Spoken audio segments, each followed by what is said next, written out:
A história inspiradora de hoje é a de Neemias e o copeiro diante do rei Artaxerxes, segundo o livro de Neemias capítulo 2, quando um simples servo ousou acreditar que Deus poderia usá-lo para restaurar uma cidade e reacender a fé de um povo. Neemias vivia na fortaleza de Suzã, muitos quilômetros longe de Jerusalém. Enquanto servia vinho ao rei, seu coração estava em ruínas, assim como as muralhas de sua terra.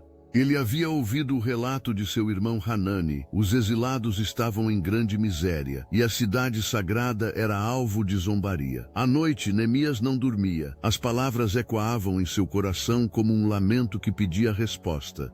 Ele orava, chorava e jejuava, buscando em silêncio a direção de Deus. Certo dia, o rei Artaxerxes notou algo diferente. Neemias, sempre alegre, trazia no rosto a sombra da tristeza. "Por que teu semblante está abatido?" perguntou o rei, curioso e talvez um tanto preocupado. Neemias tremeu. Ser copeiro do rei da Pérsia era uma grande honra, mas também uma posição perigosa. Um simples olhar mal interpretado poderia custar-lhe a vida. Ele respirou fundo e respondeu com humildade: "Como não estaria triste se a cidade dos túmulos de meus pais está destruída e suas portas foram consumidas pelo fogo?" O silêncio do rei pareceu uma eternidade, até que Artaxerxes perguntou: "O que pedes?" Foi ali, no meio da tensão da corte, entre cálices de prata e planos de impérios, que Deus começou a agir. Neemias orou em silêncio, em um pedacinho de segundo que valeu por uma eternidade. Ele murmurou em seu coração: "Ó Deus, dá-me graça diante deste homem." Então, com coragem divina, pediu o impossível: voltar a Jerusalém para reconstruir as muralhas. O rei olhou para a rainha, que assistia à conversa em silêncio, e depois para Neemias: "Quanto tempo levarás?" Neemias não hesitou. Apresentou seu plano, pediu cartas de aprovação e até madeira das florestas reais para a obra. Contrariando toda a expectativa, o rei concordou. Aquele que servia vinhos passou a carregar permissões reais e um propósito celestial. A viagem até Jerusalém foi longa e perigosa, cheia de bandos, desertos e lembranças do passado. Neemias, chegada à cidade marcada pelas cinzas de tempos antigos. À noite, sem alarde, montou em seu cavalo e percorreu o perímetro das muralhas, observando as pedras quebradas, as sombras dos portões queimados e o silêncio das ruínas. Com lanternas trêmulas, seus poucos companheiros o seguiam. Ninguém compreendia ainda a profundidade da missão que Deus lhe entregara. "Vejam o que nos aconteceu", disse Neemias, a voz firme em meio à escuridão. "As ruínas não são só pedras, são a nossa fé esquecida. Mas Deus está conosco." Houve quem duvidasse. Sambalate, Tobias e Gesem, líderes vizinhos, zombavam dele. "Que é isso que fazes? Rebelar-te-ás contra o rei?" gritavam em tom de escárnio. Neemias não se intimidou.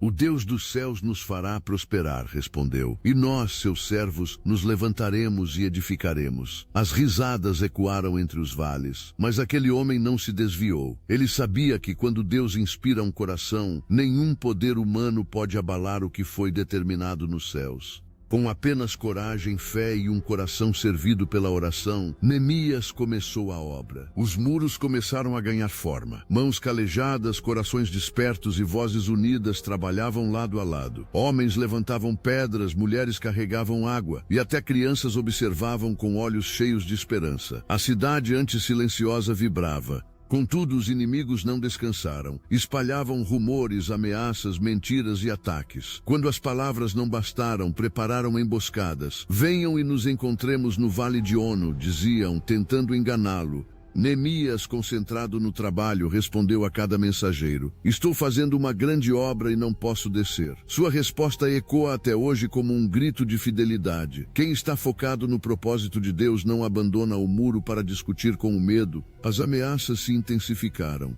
Os operários começaram a trabalhar com uma mão e a empunhar a espada com a outra. Neemias andava entre eles, encorajando-os: "Não temam, lembrem-se do Senhor grande e temível, lutem por seus irmãos, seus filhos e suas casas." Havia cansaço, mas também uma esperança acesa. Neemias não dependia de exércitos, mas do Deus que fortalece os braços do cansado. "Como consegues manter tal ânimo?" perguntou um dos construtores, ofegante entre as pedras. Neemias sorriu com o olhar firme. "Não é o ânimo humano que me sustenta, é o chamado de Deus." Quando ele fala, o que parece impossível ganha forma. O trabalhador baixou a cabeça e recomeçou com vigor. Era como se cada pedra levantada fosse uma oração atendida, cada tijolo, uma resposta do céu à fidelidade dos que creem. Certa noite, um falso profeta lhe disse que fugisse para o templo e se escondesse. Te matarão esta noite, advertiu em voz trêmula, tentando induzi-lo ao medo. Neemias percebeu a armadilha. Um homem como eu fugiria, respondeu. Não entrarei lá. Ele sabia que o medo era o maior inimigo da missão divina. Naquela madrugada, enquanto o vento soprava sobre as ruínas, ele orou, lembra-te de mim, ó Deus, e fortalece minhas mãos. Era sua maneira de dizer, Senhor, eu confio, não porque sou forte, mas porque tu és fiel. No 52º dia, o impossível aconteceu. As muralhas se ergueram novamente. A multidão se reunira diante do portão restaurado, alguns com lágrimas, outros com canções. O que o poder humano chamou de utopia, Deus transformou em realidade. Os mesmos inimigos que zombavam ficaram sem palavras, reconhecendo que algo sobrenatural havia acontecido. Jerusalém não era mais apenas uma cidade murada, era o símbolo de que um povo quebrado pode ser restaurado quando decide confiar novamente no seu Criador. Neemias sabia que o verdadeiro propósito não era levantar apenas muros de pedra, mas reacender a fé nos corações. Ele então reuniu o povo e recordou as palavras da lei, lembrando a todos que Deus jamais havia os abandonado. Erguemos muros, mas o mais importante é erguermos um coração que busque o Senhor, disse ele. Foi um tempo de confissão, perdão e recomeço. A fé adormecida despertou como uma chama em meio às cinzas. E naquele dia o riso voltou às ruas de Jerusalém.